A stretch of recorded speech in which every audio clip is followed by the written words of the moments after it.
And then Allah talks about the big one, and that's the one I really want to end this conversation with, even though there's more to go. But Allah makes such a big deal out of this subject that again, just like there were 3 ayat about Judgment Day, now there are وَالَّذِينَ هُمْ لِفُرُوجِهِمْ حَافِظُونَ إِلَّا عَلَى أَزْوَاجِهِمْ أَوْ مَا مَلَكَتْ أَيْمَانُهُمْ فَإِنَّهُمْ غَيْرُ مَلُومِينَ فَمَنِ ابْتَغَى وَرَاءَ ذَلِكَ فَأُولَٰئِكَ هُمُ الْعَادُونَ.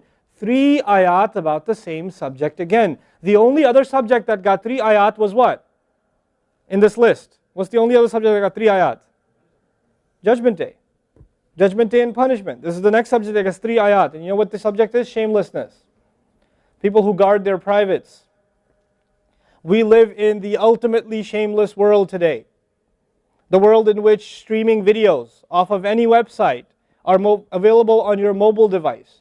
The age in which the pornography industry is a multi-trillion-dollar industry. The point of which, the agenda of which is to make sure every one of you is a consumer of filth in one way or another.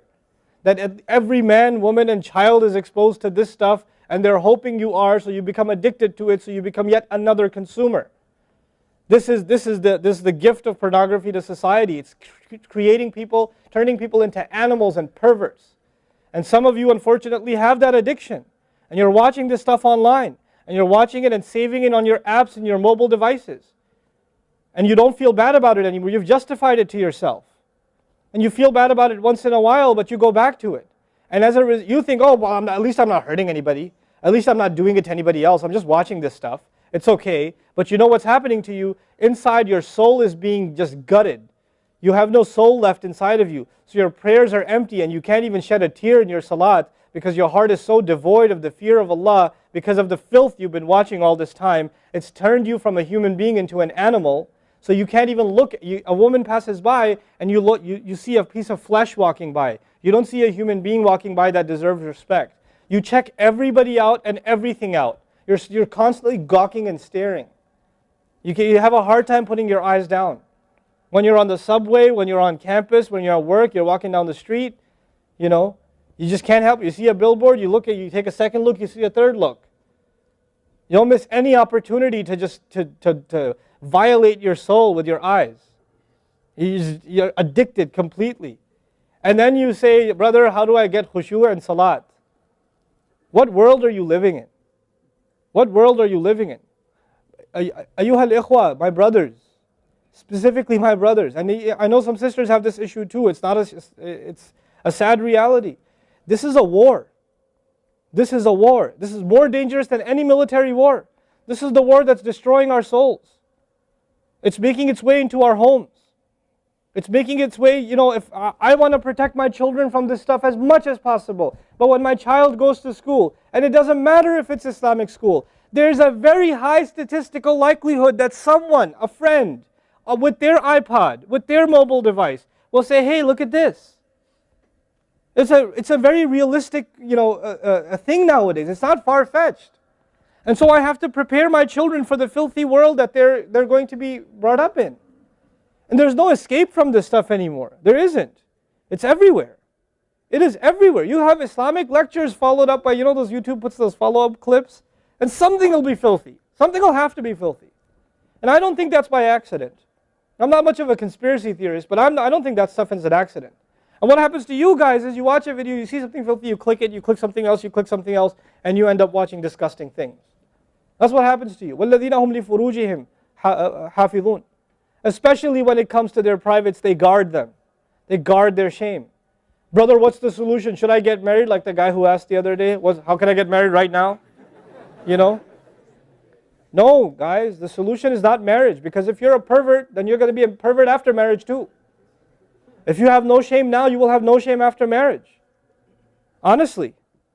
You think marriage is going to end your problems? No. Your problem isn't marriage. Your problem is spiritual in nature. Your problem is psychological in nature. You need help. You need to stop this. You need to stop hurting yourself like this. You will have nothing, there'll be nothing left inside you. I just had an email from a teenager who's addicted to pornography, an anonymous email, 14, 15-year-old teenager. Says, I want to kill myself. I can't stop. I've been watching it since I was 11. My parents don't know. I read this stuff and I cry because he's not one. There's millions of Muslim kids like this. Millions. Millions of them. We have to help these people. We have to do whatever we can. And we don't have the trillions of dollars of advertising to counter that. We don't. And it's not realistic for me to say Facebook, YouTube, Twitter, internet, it's all haram. It's not realistic because it's a reality. It's as common as oxygen now. The only thing we can do is have a mature conversation about this and teach our youth to deal with this and navigate this and not fall into it. The elders that are here, stop watching Indian movies, man.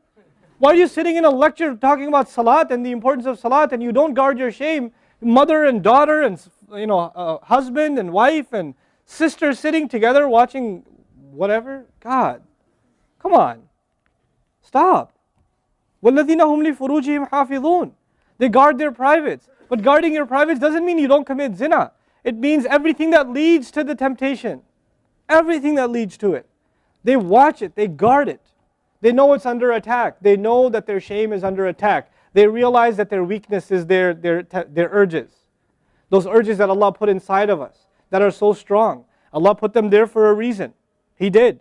And every one of you have them. You don't have to, I don't have to have a dalil for you to have them. I know. The guys that are here. You all suffer that challenge every single day of your life. Especially in a city like this one. At least in Texas we're a little more conservative. Not that much more, but a little more. At least in some towns they don't allow for filthy billboards and things like that. They actually don't even allow the billboards. But that's changing soon because capitalism wins in the end. Right? But you guys are living in this city where you're exposed to everything and anything. Everything and anything. And you have to really go out of your way to guard yourselves. This passage is not about high goals. This is about the bare minimum. I told you that, right? This is the bare minimum, folks. The bare minimum is we guard ourselves from shamelessness. We wage a war within ourselves against that tendency. And I know some of you have tried to quit before and you go back. And you've tried to quit before and you go back again. And you go back again. And you keep falling into that trap. I know some of you have done that. And you're struggling with it. But don't give up on yourself. Don't give up on yourself. And whatever it takes, if you just don't be alone. Don't be by yourself. Be with good friends. Be outside. Study somewhere else. Go to the library and study. Go somewhere where other people are around. Because when you're by yourself, shaitan gets you. And if the fear of Allah isn't enough for you, at least the fear of other people will work for you. At least something's better than nothing. For those, I've said this in other talks before, for the parents here, if you have a computer in the house, please don't make it a laptop. Have a desktop in the house with a really big monitor. Get the biggest monitor you can find. Honest to God, and make sure your computer is in the kitchen or in the dining room. Don't put it in the living room. Don't put it in the kids' room. Don't put it in your bedroom. Put it in the dining room, facing the public. You want to do homework, do it over there. Though you can't move the monitor this way or that way. It's facing everybody. That's how you should have it. This stuff, we have to take these precautions. Don't give your 11-year-old a smartphone. What were you thinking? That's not very smart. Don't give them a smartphone. Why am I seeing kids in Islamic school, 5th graders, with iPhones? iPhone 5s. I don't have an iPhone 5. Why do you have an iPhone 5? With 4G, you know how dangerous that stuff is? وَالَّذِينَ هُمْ لِفُرُوجِهِمْ حَافِظُونَ إِلَّا عَلَىٰ أَزْوَاجِهِمْ except upon their spouses أَوْ مَا مَلَكَتْ أَيْمَانُهُمْ فَإِنَّهُمْ غَيْرُ مَلُومِينَ or what their right hands possess, then they're not to be blamed. Allah says we have these urges and we can execute those urges, we can release those urges, but to the halal spouse, to the spouse, our spouses. But outside of that, we can't. And by the way, when people get addicted to this sort of thing, and they get accustomed to it, or they get over and overly exposed to it, they have miserable marriages. Their marriages start falling apart. They have this virtual idea of what pleasure means, and they don't find pleasure in their spouse anymore. And there's great fitna that comes into the family. It destroys homes, Muslim homes. That's what's happening in our world today.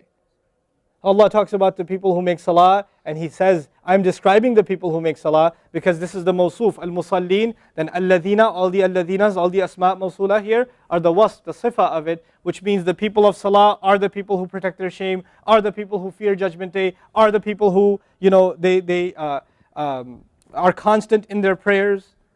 These are the people. فَمَنِ ابْتَغَى وَرَاءَ ذَلِكَ فَأُولَٰئِكَ هُمُ الْعَادُونَ. The people who pursue anything beyond that, then they are the ones engaged in aggression. This is an act of aggression. You know when adu is mentioned, or adi, adin from adu, from ada ya'du, right? Al-adun. Al-adawa in Arabic means animosity. Allah says, whoever pursues their urges to be fulfilled outside of the halal, outside of the marriage, whoever pursues that, then they are engaged in an act of aggression. The question is, aggression against who? Because when you say enemy, then you have to say enemy of who? If they've become an enemy, who have you become an enemy to? Allah didn't mention a maf'ul bihi, no jar majroor, nothing related to it. You know what that means? They are an enemy to themselves, their family. They become an enemy even to Allah's teaching. You know, these are the kinds of people. The most important asset you and I have is our hearts. And this shamelessness destroys the hearts. It destroys it. The most precious thing you and I have to preserve is our iman. And these filthy images is destroying your iman. They're tearing your iman apart. Don't let it happen to you. Do not let it happen to you. And I can only talk about this. I can't stop you from doing anything. And nobody else can. You will have to police yourself. You will have to control yourself. You'll have to make the decision, is my iman important enough? Is my salat important enough? You know? Or should I just carry on and pretend? You know what I told you about jazur, right? When you come across evil, you just don't want to deal with it. You just ignore it. There's a lot of people like that. They hear this stuff and they don't deal with it. They just ignore it. And you're jazur. Then you're not from the musallin. Illa al-musallin. If you don't be from the people of jazur, from the jazur'een. Don't be from them. The people who just leave it. They don't even deal with their problem. They run from it. And they cave in every time. And they're reactionary. And that's the beautiful thing about the beginning of this passage. Halua, reactionary. Usually we react to temptation. You react to an image and it leads you to a site, which leads you to something else, which leads you to something else. You're constantly reacting to things. You're supposed to learn to have the right reaction, and the right reaction comes when we become people of salah.